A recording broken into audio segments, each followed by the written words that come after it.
Hi hello నమస్తే. నేను మీ కౌండిన్య. లోకేష్ ని టార్గెట్ చేసిన జగన్మోహన్ రెడ్డి వైసీపీ జనాలు. ముఖ్యంగా కేంద్ర మంత్రి, కేంద్ర విద్యాశాఖ మంత్రి ధర్మేంద్ర ప్రధాన్ రాజీనామా నేపథ్యంలో డిఎస్సిలో జరిగినటువంటి అవకతవకలపై, అన్యాయాలపై ఎట్టి పరిస్థితుల్లోనూ విద్యాశాఖ మంత్రి, ముఖ్యమంత్రి కుమారుడు నారా లోకేష్ ఎట్టి పరిస్థితుల్లోనూ రాజీనామా చేయాలనే డిమాండ్లు వైసీపీ పార్టీ తరఫున రోజు రోజుకి ఎక్కువ అవుతున్నాయి. ఆ పరిణామాల నేపథ్యంలోనే మాజీ మంత్రులు, మాజీ ఎమ్మెల్యేలు, ఎంపీలు, పార్టీ నాయకులు అందరూ ఒకరి తర్వాత ఒకరు వరుసగా మీడియా ముందుకు వస్తున్నారు. ఆ సిరీస్ లో భాగంగానే వైసీపీ అధినేత జగన్మోహన్ రెడ్డి కూడా సోషల్ మీడియాలో ఒక సుదీర్ఘమైనటువంటి పోస్ట్ పెట్టడం జరిగింది. అదేవిధంగా డిఎస్సి అక్రమాలపై నారా లోకేష్ ని హెచ్చరించడం కూడా జరిగింది. ఇంతకీ జగన్మోహన్ రెడ్డి ఏమని స్పందించారు, ఏ విధంగా లోకేష్ ని రాజీనామా చేయమని అడిగారు, ఈ వీడియోలు తెలుసుకునే ప్రయత్నం చేద్దాం. వీడియోని చివరి వరకు చూడడానికి ప్రయత్నించండి. మర్చిపోకుండా లైక్ చేయడానికి ప్రయత్నించండి. మీరు చేసేటువంటి ఈ చిన్న లైక్ ఈ ఛానల్ యొక్క భవితవ్యాన్ని నిర్దేశిస్తుంది. మీరు చూపించేటువంటి ఈ అభిమానం ఈ ఛానల్ భవిష్యత్తుకు ఆధారపడి ఉంది. కాబట్టి మర్చిపోకుండా లైక్ చేయడానికి ప్రయత్నించండి, షేర్ చేయడానికి ప్రయత్నించండి. మీకు కంటెంట్ నచ్చితే కనుక సబ్స్క్రైబ్ చేయడానికి ప్రయత్నించుకోండి.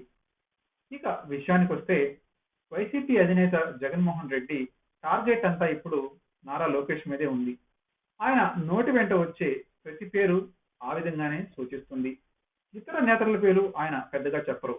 ఆయన ప్రస్తావించే పేర్లు ఒకటి చంద్రబాబు నాయుడు, రెండు నారా లోకేష్. వారిద్దరిని మాత్రమే ఆయన సమ ఉజ్జీలుగా పరిగణిస్తారు. అది కూడా ఒక రాజకీయ వ్యూహంలో బాగానే మాట్లాడతారు. అయితే ఇటీవల కాలంలో మాత్రం జగన్ నోటి వెంట చంద్రబాబు నాయుడు మాట చాలా తక్కువగా వినిపిస్తుంది. లోకేష్ పేరు పదే పదే వస్తుంది. టీడీపీలో బాబు తర్వాత వెంట లోకేషే. అదేవిధంగా ఇక రాబోయే కాలం అంతా జగన్మోహన్ రెడ్డి లోకేష్ తో మాత్రమే రాజకీయం చేయాలి అనేటువంటి ఒక స్ట్రాటజీకి వచ్చిందని, ఇక ఆ స్ట్రాటజీని ఫాలో అవుతుంది అనేటువంటి ఉద్దేశం అయితే కనిపిస్తుంది. ఏపీలో మెగా డిఎస్సి పరీక్షలు జరిగిపోయి ఫలితాలు వచ్చేసి ఉద్యోగాలు కూడా అందుకొని ఏడాదిగా వాళ్ళంతా పనిచేస్తున్నారు. ఇప్పుడు ఆ మెగా డిఎస్సిలో అవకతవకలు జరిగాయని వైసీపీ అంటుంది. దీని మీద ఇటీవల వైసీపీ కాలంలో విపరీతమైన విమర్శలు కూడా చేస్తుంది. తాజాగా కాక్రోచ్ జనతా పార్టీ నీట్ పరీక్షల లీకేజ్ మీద ఉద్యమిస్తుండడంతో వైసీపీ కూడా మెగా డిఎస్సిని అందుకుంది. ఎందుకంటే రాష్ట్రంలో నిర్వహించిన మెగా డిఎస్సి 2025 తుది ఫలితాలు 2025 ఆగస్టు 11న విడుదలయ్యాయి. మొత్తం 16,347 మందికి ఉపాధ్యాయ పోస్టులు వచ్చాయి. ఇక ఏపీలో కూటమి ప్రభుత్వం చేపట్టిన మెగా డిఎస్సి 2025 ఉపాధ్యాయ నియామక ప్రక్రియలో భారీగా అక్రమాలు, అవకతవకలు జరిగాయని వైసీపీ చాలా కాలంగా ఆరోపిస్తుంది. పేపర్ లీకేజీలు, పారదర్శకత లోపించడం, స్పోర్ట్స్ కోటాలో జరిగినటువంటి అవకతవకల మీద ఆ పార్టీ విమర్శలు గుప్పిస్తుంది.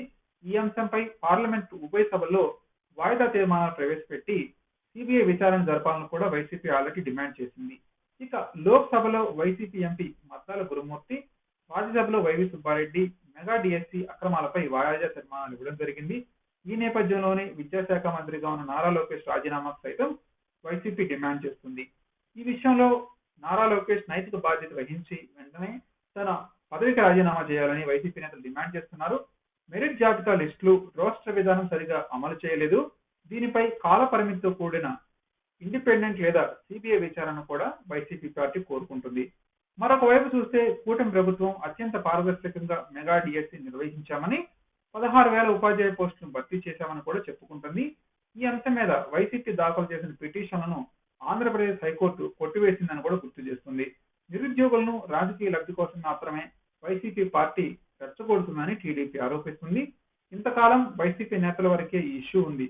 వారి చేతనే పార్టీ అధినాయకత్వం ఎక్కువగా మాట్లాడించేది. కానీ జగన్ ఆ మధ్య నిర్వహించిన ప్రెస్ మీట్ లో ఈ అంశం ప్రస్తావించడం జరిగింది. ఇప్పుడు ఏకంగా ఆయన తన ఎక్స్ ఖాతా ద్వారా లోకేష్ రాజీనామాకు డిమాండ్ చేయడం గమనార్హం. ఏపీలో 3.5 లక్షల మంది అభ్యర్థులు భవిష్యత్తు 3 పెట్టుకున్న మెగా డిఎస్సి విషయంలో అవకతవకలు జరిగాయని జగన్ తాజాగా ఎక్స్ ఖాతాలో ట్వీట్ చేయడం కూడా ఇప్పుడు సంచలనంగా మారింది. లోకేష్ తన పదవికి రాజీనామా చేయాలని పేర్కొంటూ ఇది మెగా డిఎస్సి కాదని, అభ్యర్థుల్ని దగా డిఎస్సి అని ఆయన విమర్శించడం జరిగింది. రాష్ట్రంలో నిరుద్యోగ యువత ఆశలతో ప్రభుత్వం ఆటలాడుకుంటుందని, మొత్తం నియామక ప్రక్రియపై సిబిఐతో సమగ్ర విచారణ జరపాలని కూడా వైసీపీ వాళ్ళు డిమాండ్ చేశారు. ఈ అంశాల్లో ముఖ్యంగా లోకేష్ టార్గెట్ చేయడం ద్వారా వచ్చే రాజకీయ కాలం అంతా లోకేష్ వర్సెస్ జగన్ గా మారేటువంటి అవకాశం ఉంది. మీరు కూడా మీ అభిప్రాయాన్ని స్పష్టంగా కామెంట్ రూపంలో తెలియజేయడానికి ప్రయత్నించండి. నిజంగానే డిఎస్సిలో అక్రమాలు జరిగాయని మీరు భావిస్తున్నారా? మర్చిపోకుండా కామెంట్ చేయడానికి ప్రయత్నించండి.